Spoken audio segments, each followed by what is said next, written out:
Buletin Didik 3 Julai bersama saya Zaiti Zubir. 93 projek baharu dan sambungan bagi pembangunan sekolah serta institusi pendidikan di negeri Perak. Perdana Menteri Datuk Seri Ismail Sabri Yaakob berkata, projek berkenaan demi kelangsungan sektor pendidikan yang juga menjadi keutamaan kerajaan. Selain daripada itu, pendidikan juga amat penting bagi menjamin masa depan keluarga Malaysia. Di Perak, terdapat 93 projek baru dan sambungan bagi pembangunan sekolah serta institusi pendidikan dengan kos keseluruhan sebanyak RM936.55 juta.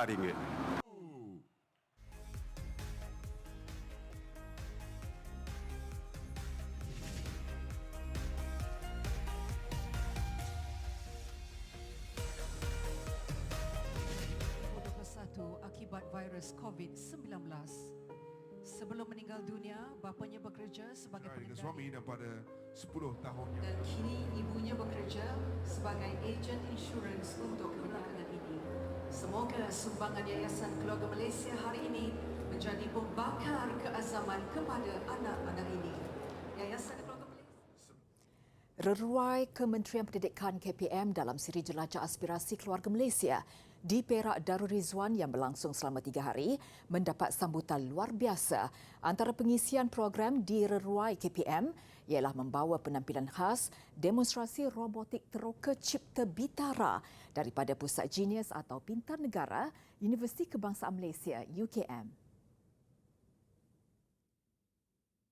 Turut hadir pada acara siang tadi ialah Timbalan Menteri Pendidikan Datuk Dr. Mahan Sun.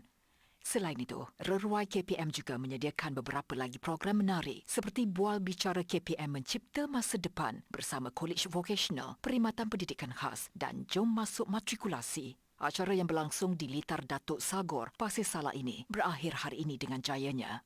Majlis perasmian penutup dilakukan Perdana Menteri Datuk Seri Ismail Sabri Yaakob.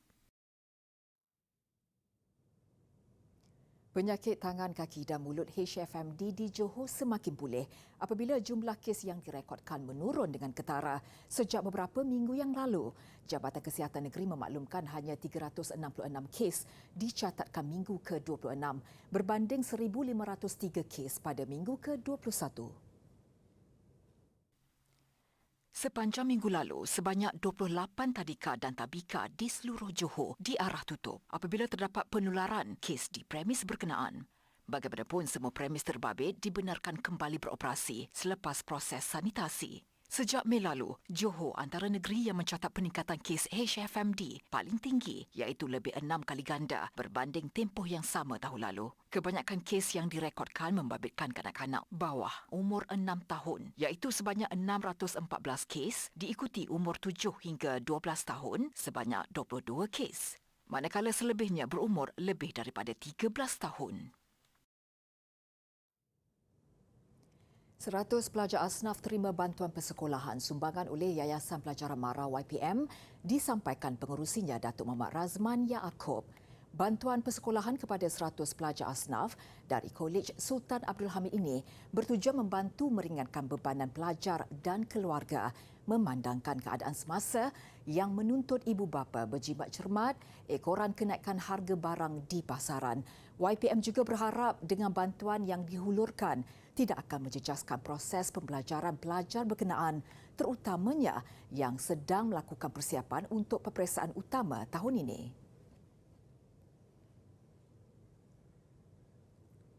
Kebolehan menguasai lebih daripada satu bahasa membawa kelebihan dan menjadi jambatan penghubung dalam era globalisasi kini.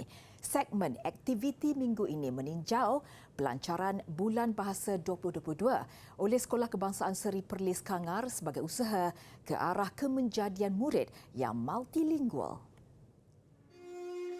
Program ini memberi tumpuan kepada kemahiran berbahasa di dalam bahasa Melayu, Inggeris dan Arab. Objektifnya mahu memperkasa lagi 3 bahasa yang dipelajari murid di sekolah selain melihat kemampuan mereka, khususnya murid tahun 6 menguasai 3 bahasa ini. Budak-budak yang darjah 3 pun saya nampak ada improve dah untuk berbahasa Arab kerana kita pun ada cikgu yang ada kepakaran untuk mengajar mereka, membimbing mereka untuk dalam bahasa Arab, bahasa Inggeris dan juga bahasa Melayu. Memasuki tahun kedua penganjuran, ia melibatkan hampir 400 murid di sekolah itu. Melaluinya, sekolah akan menganjurkan pertandingan penulisan dan pertuturan, antaranya seni tulisan khat dan pantun bagi menilai penguasaan murid terhadap ketiga-tiga bahasa itu. Bagi murid, kebolehan menguasai bahasa lain selain bahasa ibunda dapat meningkatkan keyakinan diri dan dapat mempelajari kepelbagaian budaya di dunia tanpa batasan. Sebab nak belajar bahasa Arab lain, sebab nak belajar lain pada bahasa lain macam best. Taklah susah sangat. Kalau di rumah tak, okey lah, boleh lah. Sebab nanti bila kita besar, kalau kita pergi ke mana-mana ke, jumpa orang asing ke, tanya pasal negara kita, boleh kita cakap bahasa mereka. Try nak beritahu. Negara kita ni, orang-orang ni bolehlah cakap berbagai bahasa. Taklah hanya bahasa Melayu saja. Pendidikan antara sektor paling teruk terjejas seekoran penularan COVID-19 apabila sekolah dan universiti terpaksa ditutup selama 2 tahun. Antara yang paling terkesan ialah penuntut antarabangsa yang menyambung pengajian di negara luar apabila sempadan terpaksa ditutup. Untuk itu, satu kolokium khas anjuran UOW Malaysia KDU diadakan bagi membincangkan persediaan yang perlu dilakukan pihak pengurusan universiti sekiranya pandemik berulang. Kolokium bertajuk Australia-Malaysia Education Industry Opportunity Knox mengumpulkan pihak pengurusan universiti-universiti swasta Australia di Malaysia, iaitu University of Wollongong, Australia, Monash University Malaysia, Swinburne University of Technology Sarawak dan Ketin University Sarawak. One of the great things that has happened during the pandemic has been the emphasis on the power of innovation and technology. So even though we have our bricks and mortar campuses here in Malaysia, we're also wanting to expand our collaboration across all of our campuses, enabled by technology. Kolokium turut memberi penekanan kepada perbincangan tentang perubahan struktur yang perlu dilakukan. This collaboration where you have the best of the both worlds, right? The top lecturers lecturing the students, sharing their global experiences with the students. These are tremendous benefit to the students who are there to seek knowledge, seek experience, seek what's going to be the bigger picture going forward. Pada sesi soal jawab, panel turut berkongsi pengalaman dan inisiatif mereka mendepani kesan pasca pandemik.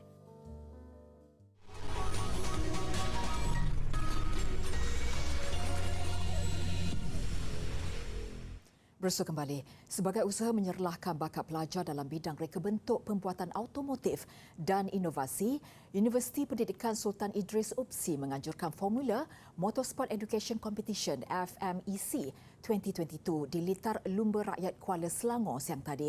Pertandingan yang julung kali diadakan ini turut memberi peluang kepada pelajar menimba pengalaman dan pengurusan pasukan dan aspek keselamatan sukan permotoran. Menurut Dekan Fakulti Teknikal dan Vocational FTV UPSI, Dr. Muhammad Azlan Muhammad Hussein, 19 pasukan menyertai pertandingan ini melibatkan Politeknik, Kolej Komuniti, Pusat Giat Mara dan Institut Latihan Kemahiran. Okay, selalunya kita belajar mekanikal melalui teori dan praktis, tapi sekarang kita hasilkan projek sebenar. Kita minta diorang hasilkan satu jentera 135cc untuk kita uji dari segi reka cipta dan kita test di lapangan. So hari ini kita akan buat ujian kepantasan 19 institusi Tibet yang menghantar wakil-wakil mereka. Tambahnya, sambutan yang diterima sangat menggalakkan sekaligus memberi petanda positif kemampuan pelajar menguasai teknologi masa kini serta kepakaran yang dimiliki mereka. Justru pihak UPSI berhasrat ingin menganjurkan pertandingan ini secara berkala bagi meningkatkan penghasilan reka bentuk terutama dalam bidang automotif dan inovasi dalam kalangan pelajar. Hadiah keseluruhan bernilai RM10,000 menanti pemenang pertandingan ini. Sambutan hangat terhadap filem Mat Kilau, Kebangkitan Pahlawan membuktikan bahawa kisah mengenai kehebatan tokoh pejuang dalam menentang penjajah mampu menarik perhatian umum. Justru Jabatan Muzium Malaysia bersedia membantu mana-mana pihak yang berhasrat mengangkat genre yang sama ke layar perak, termasuklah kisah ketokohan Tengku Menteri Ngah Ibrahim dari Perak. Pameran menelusuri jejak Tengku Menteri Ngah Ibrahim sedang berlangsung di Museum Matang Taiping. Pameran memberi fokus kepada catatan sejarah membabitkan tokoh pejuang abad ke-19 di Perak yang juga seorang pentadbir serta pengusaha biji timah yang berjaya di daerah Larut ketika itu. Selain membina Kota Ngah Ibrahim yang lengkap dengan tembok batu di Matang untuk dijadikan pusat pentadbiran, beliau juga menubuhkan pasukan polisnya sendiri yang diketuai Kapten Speedy. Jadi dari segi tokoh kewibawaannya tu dia agak sempurna lah. Sebagai ahli politik, sebagai seorang pentadbir, sebagai tokoh masyarakat, seorang ekonomi, usahawan dan sebagainya, banyak lagi lah. Dan sebenarnya Ngah Ibrahim ni bukan biji timah saja. Tapi dia juga ada hasil-hasil perusahaan lain, kopi dan bagai-bagai lah. Justru dengan ketokohan yang dimiliki, Jabatan Museum sedia membantu mana-mana pihak yang mahu mengangkat kisah kehebatan Ngah Ibrahim ke layar perak. Lebih-lebih lagi, riwayat hidupnya berkait dengan permulaan campur tangan penjajah British di Tanah Melayu. Bagi orang besar jajahan Larut, Matang dan Selama yang juga cicit kepada Ngah Ibrahim, Datuk Wan Muhammad Isa Wan Muhammad Razali, pihaknya juga sedia memberikan kerjasama bagi merealisasikan pembikinan filem mengenai tokoh itu. Dah banyak pihak telah berjumpa dan berbincang mengenai pembikinan filem mengenai Ngah Ibrahim, tapi hanya setakat sembang saja. Bila diketengahkan jadi sekat jalan, langsung hilang idea tu. Ngah Ibrahim meninggal dunia di Singapura pada 1895 dan dikebumikan di Pusara Aljunied. Pada tahun 2006, pusaranya dipindahkan ke perkarangan Museum Matang. Sebuah kawasan paya terbiar yang dahulunya diusahakan untuk tanaman padi, kini menjadi tarikan kepada peminat ikan air tawar. Paya berkeluasan 40 hektar dan terletak di Kampung Kuala Wau Maran di Pahang itu dijadikan sebagai tempat pembiakan pelbagai spesies ikan air tawar. Usaha itu dilakukan oleh Jawatankuasa Pembangunan Keselamatan Kampung JPKK Kampung Kuala Wau dengan kerjasama Jabatan Perikanan Pahang. Lebih 300,000 ekor benih ikan dilepaskan di dalam paya ini sejak tahun 2019 bagi memastikannya mempunyai kepelbagaian spesies ikan. Antaranya ikan kerai, jelawat, patin, haruan, toman, lampam dan temalian. Buat pertama kalinya paya ini dibuka kepada pengunjung dalam satu pesta menjala ikan air tawar. Namun mereka hanya dibenarkan menggunakan jala dengan sedikit bayaran. Hampir 2,000 peserta menyertainya termasuk dari Selangor, Terengganu dan Negeri Sembilan. Dia gembira lah sebab tadi dengar top ranking mula-mula 6 kilo. Jadi tak menyangka lah yang ni boleh kami yang dapat. Kami turun tadi pukul 8 lah start daripada tu. Pukul 11 kami hantar sini. Terdapat 7 tempat pembiakan ikan seperti ini di Pahang, iaitu 4 di Temerloh, 2 di Lipis dan 1 di Maran.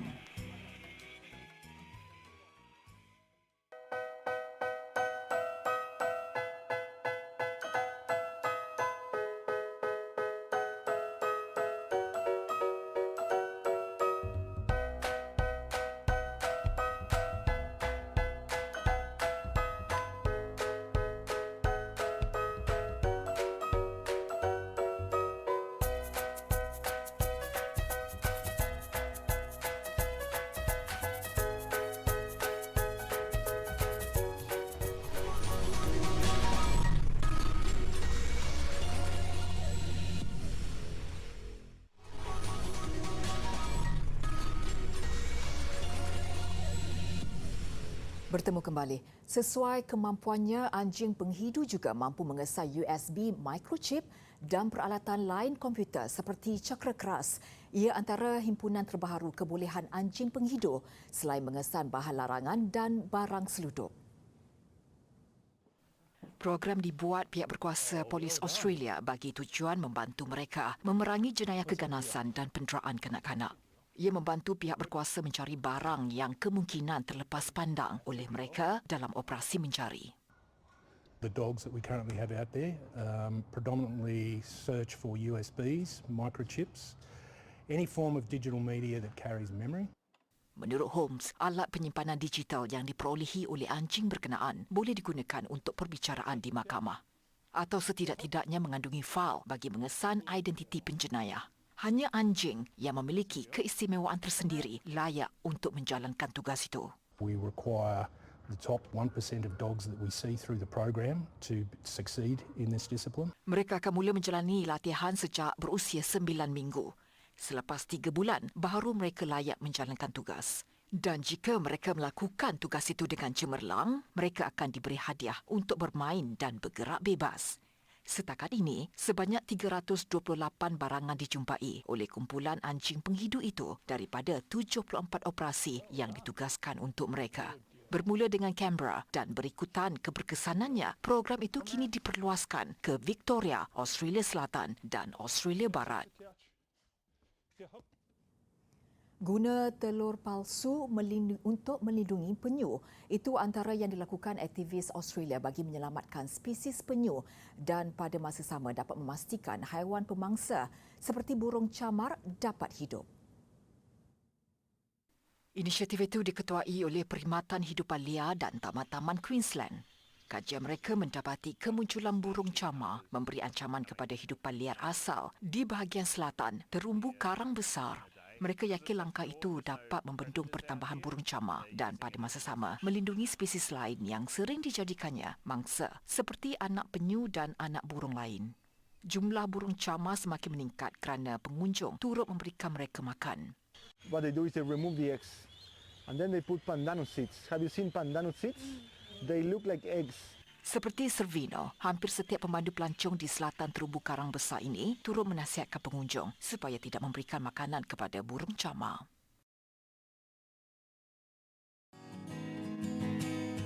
Adik-adik, di sebelah saya ini merupakan ukiran batu terakota atau dinamakan sebagai arca Buddha duduk. Adik-adik nak tahu tak kenapa dinamakan sebagai arca Buddha duduk? Adik-adik boleh tengok, kalau tengok ukiran batu terakota ini, dia ada gambaran atau ukiran berupa seorang Buddha yang sedang duduk atau bersila. Jadi sebab itu dinamakan sebagai arca Buddha duduk. Arca ini telah dijumpai di tapak 21/22 di Lembah Bujang Kedah. Dan artifak ini juga merupakan salah satu daripada objek warisan kebangsaan pada tahun 2009. Arca ini mempunyai langgam yang mirip dengan arca-arca Buddha zaman Chola dari India Selatan pada abad ke-10 atau awal abad ke-11. Dan juga arca ini dianggarkan berusia antara 1000 hingga 1100 tahun. Dan jumpaan ini juga menggambarkan atau menunjukkan bahawa terdapatnya pengaruh Buddha di kerajaan Kedah Tua pada suatu ketika dahulu.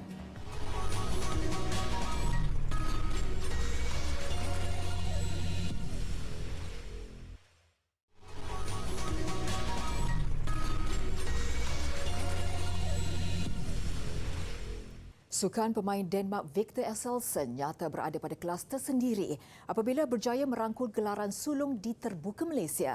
Pada perlawanan akhir yang berlangsung petang tadi, Axelsen menewaskan pemain Jepun Kento Momota 21-4, 21-7. Ini juga kejuaraan ketiga berturut-turut oleh Axelsen dalam tempoh sebulan selepas terbuka dan Masters Indonesia. Kali terakhir pemain di luar Asia menjuarai terbuka Malaysia ialah pada 2007 menerusi Pete Gate juga dari Denmark.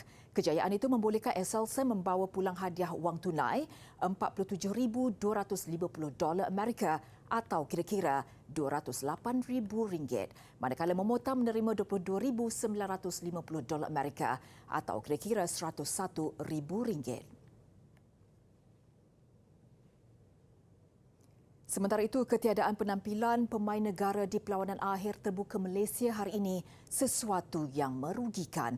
Peluang beraksi diiringi sokongan padu penyokong sendiri menjadi sebaliknya buat pemain negara. Paling hampir melakukannya ialah kem beregu lelaki negara menerusi gandingan utama Aaron Chia, So Hui Yi dan Goh Zefei Nur Izzuddin Muhammad Rumsani. Kedua-duanya menunjukkan aksi memberangsangkan dari awal sewaktu saingan bermula, sekaligus membawa momentum mantap untuk menghadapi mana-mana pencabar yang ditemui. Tetapi kegagalan mengawal situasi genting menyebabkan panik, memusnahkan impian dan perancangan yang dibawa. Dia sepatutnya mainkan bisa tengok itu lawan sudah tunggu, lawan sudah main apa, asik-asik ke situ terus. Jadi macam main tak ada idea, main macam orang okey, kamu hantam saya sajalah. Macam itu. Ini yang saya tak faham, ya. Ini saya tak apa yang dalam pikiran mereka, apa mereka sudah terfikir terlalu jauh ini kalau lepas ini. Ya, itu kita lihat yang mereka happen, yang mereka kalahkan pemain hebat itu semua di first round, second round, quarter final. Tapi pergi ke semifinal langsung hilang itu semua. Ini yang memang saya punya homework lah untuk find out apa dalam fikiran mereka di saat kita sudah sampai di separuh akhir. Inilah kerja rumah yang perlu diselesaikan Rexy Mainaki selaku pengarah kejurulatihan beregu dengan mensasarkan perubahan sikap pemahaman taktikal termasuklah kekuatan mental anak didiknya. Penampilan Anna Cheong, Teo Mei-Zing pula sedikit sebanyak memberikan sedikit sinar menerusi permainan memberangsangkan hingga berjaya menjinakkan jago dunia untuk ke suku akhir mendahului rakan sepasukan lain. Ketika bahagian beregu ada menunjukkan peningkatan, pemain perseorangan negara pula seakan tenggelam ketika bermain di tempat sendiri. Kemaraan terbaik di suku akhir bukanlah pencapaian membanggakan. Yang pasti, kebergantungan terhadap pemain tertentu terus menjadi penyakit yang menghantui masa depan negara. Saya rasa kita ada pemain muda yang berkeupayaan, tapi juga mereka baru masuk senior. Kita perlu mengambil sedikit waktulah untuk membenakan mereka. Dan Gio memang sempat untuk mengikut rentak sebagai pemain nombor 2 dalam kita punya pandangan selepas mungkin sejak dan atau masa sekarang tengah tiada lah. Tapi dari Jiung dia ada sendiri punya misi dan di belakang Jiung memang kita ada third layer punya pemain yang kita akan terus push. Kedudukan Johor Darul Takzim JDT selaku skuad paling bernilai dalam Liga Malaysia sedikit tercemar. Perlawanan ke-9 Liga, JDT yang juga juara Liga Super 8 kali berturut-turut cuma seri 1 sama dengan tuan rumah Melaka United. Di sebalik dikelilingi ramai pemain Melaka, JDT masih mampu membuka jaringan menerusi percubaan rendah Leandro Valequez pada minit ke-27. Minit ke-39 berpunca satu sepakan sudut. Kali ini giliran Justin Bass menjadi tumpuan hasil gol penyamaan Melaka. Peluang terbaik JDT untuk kembali di depan, lorongan daripada Arif Aiman gagal disambar rakan sepasukan. Keputusan muktamad dari Stadium Hang Jebat, Melaka United 1, JDT 1. Mengakhiri buletin didik, saksikan visual kubu-kubu kuno yang pernah menjadikan wilayah WZZ di Maghribi antara tarikan pelancong dan lokasi penggambaran filem. Kedudukannya kini semakin terabai berikutan kurangnya kerja pemuliharaan. Dengan itu saya Zaiti Zubair, Assalamualaikum dan salam hormat.